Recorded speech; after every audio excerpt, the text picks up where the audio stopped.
ஆமல ரமேஷ், சமையல் வேலை எல்லாம் முடிச்சாச்சு. உங்க ஓனர் வந்தோடனே சாப்பாடை போட்டு சாப்பிட வேண்டியதா? அப்படியா? சமையல் வேலை எல்லாம் முடிச்சிட்டியா? அதனாலதான் இங்க வந்து காயா நிக்கிறியோ? ஏன் ஓனர் பொண்டாட்டி? என் பொண்டாட்டி சொல்லுதா, அவ முட்டை போட்டுட்டு இருக்கனாலதான் அவளை இந்த வீட்டுல என்ன வச்சிட்டு இருக்கிறியா நீ? இல்லனா என்னைக்கோ கடைக்கு கொடுத்துருப்பியான்னு சொல்லுதா. உண்மையா? சேச்சா ரமேஷ், அப்படியெல்லாம் ஒண்ணும் இல்ல. நாங்க உங்களை எங்க பிள்ளைகள் மாதிரிலாம் பார்த்துட்டு வரோம். நீ என்னடா இப்படி பேசுக? என்னங்க, இவ சொல்லதெல்லாம் நம்பிடாதீங்க. ஆடு வளர்க்கறது அழகு பார்க்கறதுக்கு இல்ல, கோழி வளர்க்கறது கொஞ்சதே இல்ல. ரெண்டுமே ஒரு நாள் கடைக்கு போய் தான் ஆகணும். அப்படியா? அப்ப என்ன ஆனாலும் நீங்க எங்களை கடைக்கு கொடுக்க மாட்டீங்க, நம்பலாம்ல? நம்பு ரமேஷ், உன் பொண்டாட்டிட்டையும் சொல்லு. நான் தான் இவ்வளவு தூரம் சொல்லிட்டு இருக்கேன்ல. ஏன் உணர் பொண்டாட்டி இவ்வளவு தூரம் சொல்லுதல்ல? அப்படின்னா திடீர்னு நான் முட்டை போடாம போனா நீ என்ன பண்ணுவ?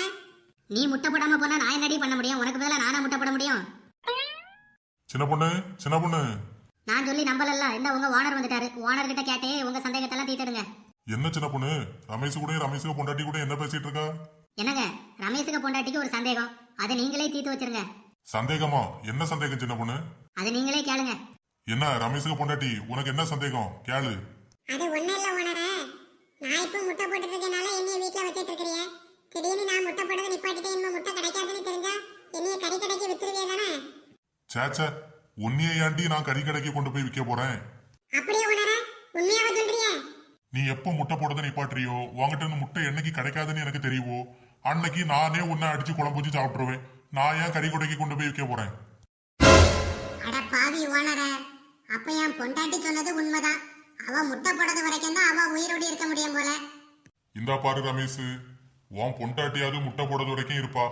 ஆனா நீ அப்படி கிடையாது. எவனாவது நல்ல விலைக்கு சேவல் வேணும்னு கேட்டான்னா அன்னைக்கே உன்னை பார்சல் பண்ணி கொடுத்துருவேன் பாத்துக்க.